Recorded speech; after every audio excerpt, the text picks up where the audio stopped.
नमस्ते विद्यार्थियों। आज हम लोग अध्ययन करने वाले हैं एक ऐसे महाद्वीप जिसके ऊपर जनसंख्या बिल्कुल नहीं रहती है, जिसको निर्जन महाद्वीप कहा जाता है। और विश्व में अंटार्कटिका महाद्वीप एकमात्र ऐसा महाद्वीप है जिसके ऊपर बिल्कुल भी जनसंख्या नहीं रहती है। तो इसकी बात करते हैं। तो इसमें सबसे पहले तो कौन कौन से स्थान हैं उनकी बात करेंगे। तो ये वाला क्षेत्र है, ये वाला क्षेत्र कहलाता है बेडेल सागर। ये वाला क्षेत्र क्या कहलाता है? बेडेल सागर। और इसमें कहा जाता है कि 98% ये पूरा महाद्वीप है, इसका 98% भाग क्या होता है? जल से ढका रहता है। 98% भाग तो जल से ढका रहता है, लेकिन 2% कौन सा भाग है? तो 2% भाग है पामर प्रायद्वीप वाला भाग। ये वाला क्षेत्र है ना, इधर वाला, ये वाला है पामर प्रायद्वीप। जो 98% भाग है ये जल से नहीं ढका रहता है, इसके ऊपर कभी बर्फ नहीं जमती, इसको कहते हैं पामर प्रायद्वीप। और इसके बाद में बात करते हैं दक्षिणी ध्रुव की।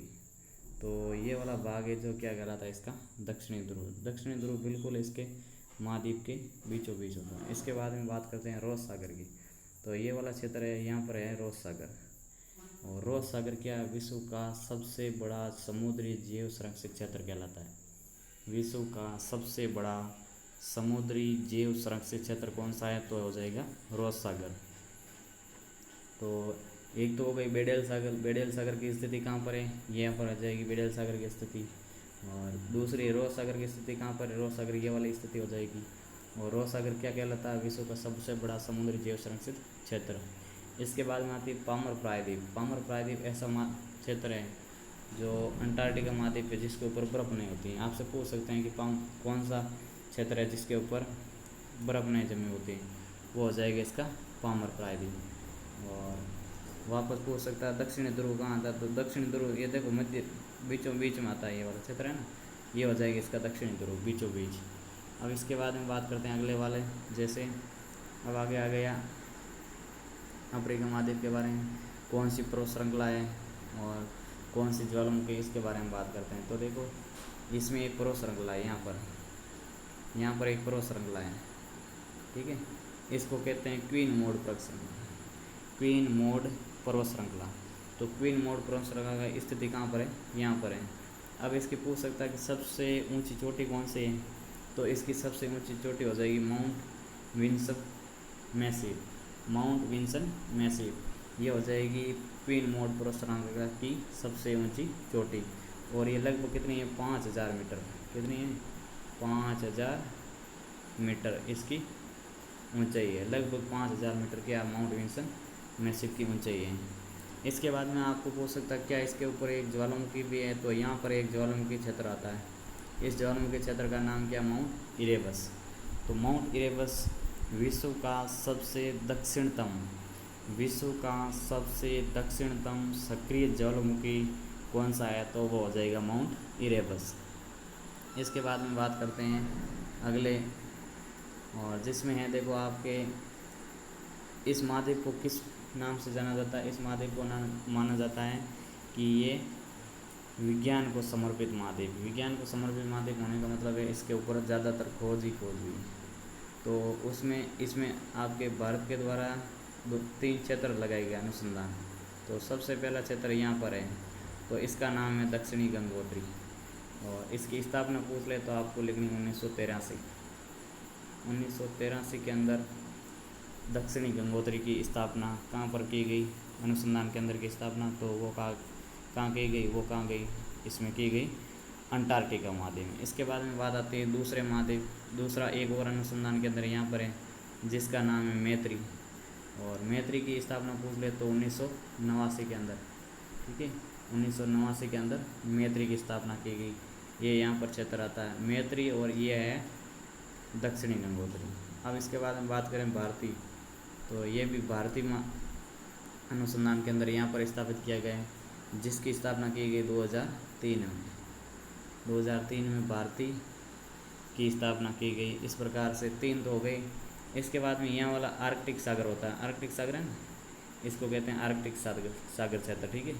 इस आर्कटिक सागर क्षेत्र में एक उत्तरी ध्रुव पर, अंटार्कटिका के उत्तरी ध्रुव पर उत्तरी ध्रुव पर एक बिंदु है जिसको क्या कहते हैं, जिसको हम लोग कहते हैं हिमाद्री। ये भी क्या है, एक अनुसंधान केंद्र यहाँ पर है हिमाद्री, तो इसकी स्थापना की गई। इसके बाद में बात करते हैं कि इसमें कौन कौन से जीव रहते हैं और इसमें कौन कौन सी वनस्पतियाँ पाई जाती हैं। तो जीव और वनस्पतियों में सबसे पहले एक आता है जीव जिसका नाम है, पक्षियों में पेंगुइन पक्षी। पेंगुइन पक्षी सबसे ज़्यादा यहाँ पाया जाता है, ठीक है, पेंगुइन पक्षी पाया जाता है। इसके अलावा और पाए जाते हैं क्रिल मछली पाई जाती है, सील मछली पाई जाती है। और पौधों में पाया जाता है लाइकेन तथा फर्न। पेड़ पौधों में दो ही पाए जाते हैं, जैसे मुख्यतः लाइकेन तथा फर्न। और जीव जंतुओं में मुख्यतः 3 पाए जाते हैं, एक तो होता है पेंगुइन पक्षी, दूसरी होती है सील मछली और तीसरा होता है किरल मछली।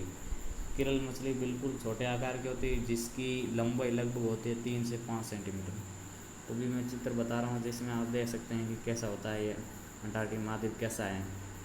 तो देख लो, ये वाला है अंटार्कटिक महाद्वीप का चित्र है, जिसमें ये वाला एक पेंगुइन पक्षी है और ये वहाँ पर्यटक गया है, पर्यटक के सामने ये पेंगुइन पक्षी खड़ा है। इसके बाद में बात करते हैं अगले। तो अगले में देखो आप, अगले चित्र में, और ये अंटार्कटिक महाद्वीप के अंदर झंडे गाड़े गए हैं और यहाँ पर हर कोई भी यहाँ खोज करने के लिए आता है वो लगाता है।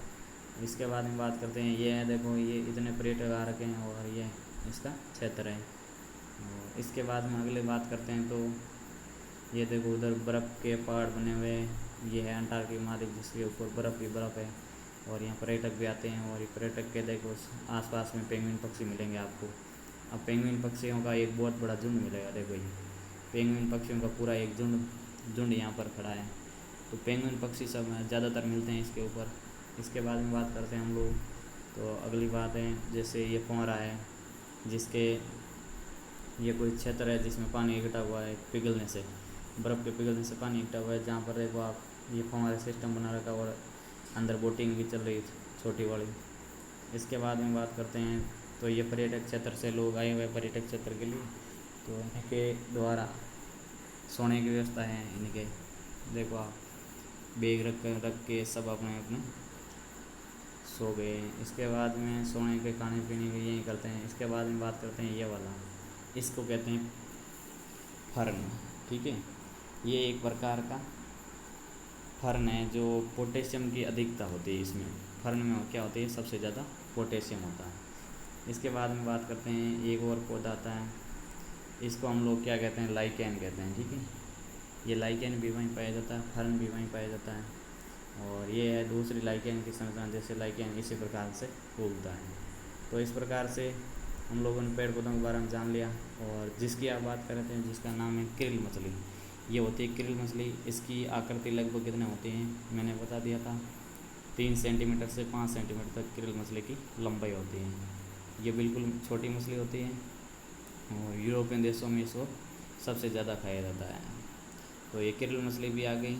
इस प्रकार से हमारे अंटार्कटिक महाद्वीप का दर्शन हो गया। इसके बाद में अगले एपिसोड में जो अगला वीडियो होगा उसमें हम लोग अफ्रीका कोई भी या अन्य महाद्वीप ले लेंगे, ऑस्ट्रेलिया ले लेंगे, कोई भी महाद्वीप लेंगे, उसके बारे में भी हम लोग जानकारी प्राप्त करेंगे। धन्यवाद।